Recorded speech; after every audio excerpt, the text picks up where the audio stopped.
मटमैली मिट्टी की एक छोटी सी कुटिया, अंदर एक टूटा हुआ दिया टिमटिमा रहा है। देव की चूल्हे के पास बैठी है, जिसमें लकड़ियां रखने के लिए कुछ खास नहीं है। मोहन, उसका पति, दिन भर की मजदूरी से लौटकर खटिया पर बेजान सा पड़ा है। रमा, उनकी बेटी, माँ की गोद में दुबकी है, पेट पर हाथ फेर रही है। माँ, भूख लगी है, कुछ नहीं मिलेगा आज भी? देव की बेटी के सूखे बालों पर हाथ फेरती है, उसकी आंखों में आंसू छलक आते हैं। मोहन करवट बदलता है, उसकी आंखों में भी गहरी उदासी है। रुक जा मेरी बेटिया, बस थोड़ी देर और, भगवान जरूर कुछ रास्ता दिखाएंगे। कैसा रास्ता देवकी? कब तक? मैं कब से काम ढूंढ रहा हूँ, पर कहीं कुछ मिलता नहीं। जो मिलता है उससे पेट भर खाना भी नसीब नहीं होता। लग रहा है जैसे लक्ष्मी जी ने हमारे घर का रास्ता ही भुला दिया है।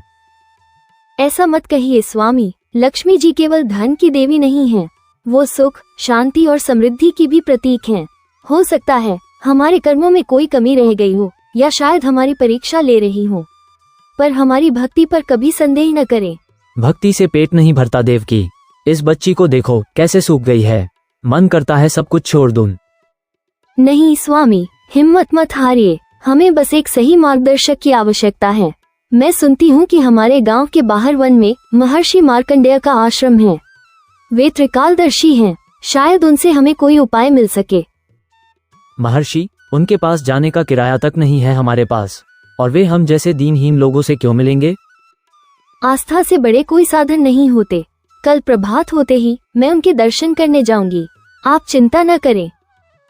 मोहन बस एक लंबी सांस लेता है और आंखें बंद कर लेता है।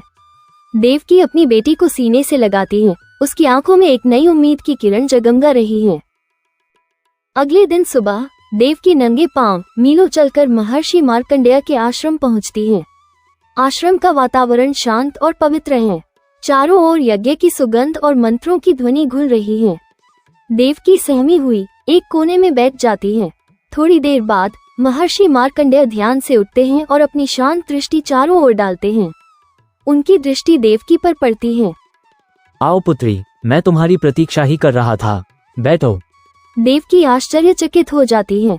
वो उठकर महर्षि के चरणों में गिर पड़ती है। हे महर्षि, आप तो अंतर्यामी हैं, मैं किस मुख से अपनी व्यथा सुनाऊं? मेरा नाम देवकी है। मेरा परिवार घोर दारिद्र्य में जी रहा है।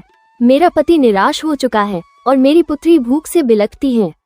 मैंने सुना है कि आप त्रिकालदर्शी हैं, कृपया हमें इस दुख से निकालने का कोई मार्ग दिखाएं। क्या हमारे भाग्य में कभी सुख नहीं लिखा? पुत्री देवकी, तुम्हारा हृदय पवित्र है और तुम्हारी आस्था अटल, यही तुम्हारी सबसे बड़ी संपदा है। दुर्भाग्य कोई ऐसी चीज नहीं जो मिटाई ना जा सके। ये सब हमारे कर्मों का फल है, और सही कर्मों और सच्ची श्रद्धा से इसे बदला जा सकता है। मैं तुम्हें एक ऐसे व्रत के बारे में बताता हूँ जो साक्षात महालक्ष्मी के अनुग्रह को प्राप्त कराता है। यह व्रत श्री महालक्ष्मी व्रत कहलाता है। श्री महालक्ष्मी व्रत? कृपया इसके बारे में विस्तार से बताएं प्रभु। सुनो पुत्री, यह व्रत भाद्रपद मास के शुक्ल पक्ष की अष्टमी से शुरू होकर 16 दिनों तक चलता है, जो आश्विन मास के कृष्ण पक्ष की अष्टमी को समाप्त होता है। इस व्रत में 16 दिनों तक लक्ष्मी जी की विशेष पूजा की जाती है।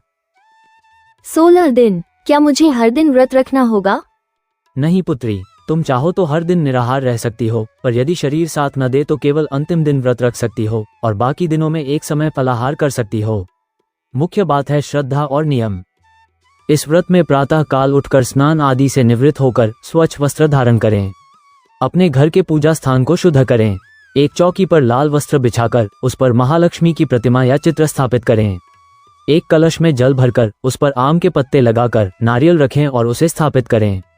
ये कलश महालक्ष्मी का प्रतीक होता है। और पूजा विधि प्रभु? 16 गांठ वाली डोर या धागा लें, जिसे गंडा कहते हैं। इसे लक्ष्मी जी को अर्पित करें। कमल गट्टे, लाल गुलाल, अक्षत, दूर्वा, बेलपत्र, सफेद मिठाई, खीर, मीठी पूड़ियां अर्पित करें। 16 दीपक जलाएं। लक्ष्मी स्तोत्र, महालक्ष्मी अष्टकम का पाठ करें, और अंत में 16 कथाएं सुने या सुनाएं। ये कथाएं स्वयं देवी लक्ष्मी के विभिन्न रूपों और उनके भक्तों के अनुभवों पर आधारित होती हैं। यह व्रत अत्यंत फलदायी है, बशर्ते इसे शुद्ध मन और पूर्ण विश्वास के साथ किया जाए। क्या मैं यह व्रत कर पाऊंगी प्रभु? मेरे पास तो धन भी नहीं है, पूजा सामग्री कहाँ से लाऊंगी? देवी लक्ष्मी धन की मोहताज नहीं है पुत्री, वे भाव की भूखी हैं।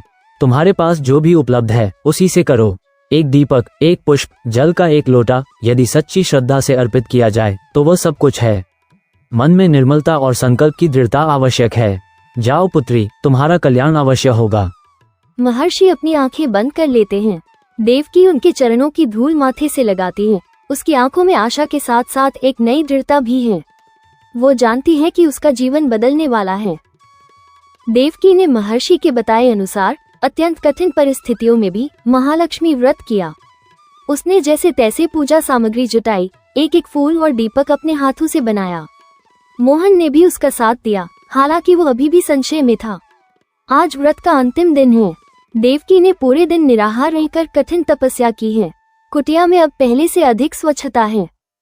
देवकी, यह क्या? आज सुबह से काम पर जाने से पहले मुझे एक सेठ ने बुलाया था। उसने मुझे एक बड़ी हवेली की मरम्मत का काम दिया है और मेहनताना भी अच्छा दे रहा है।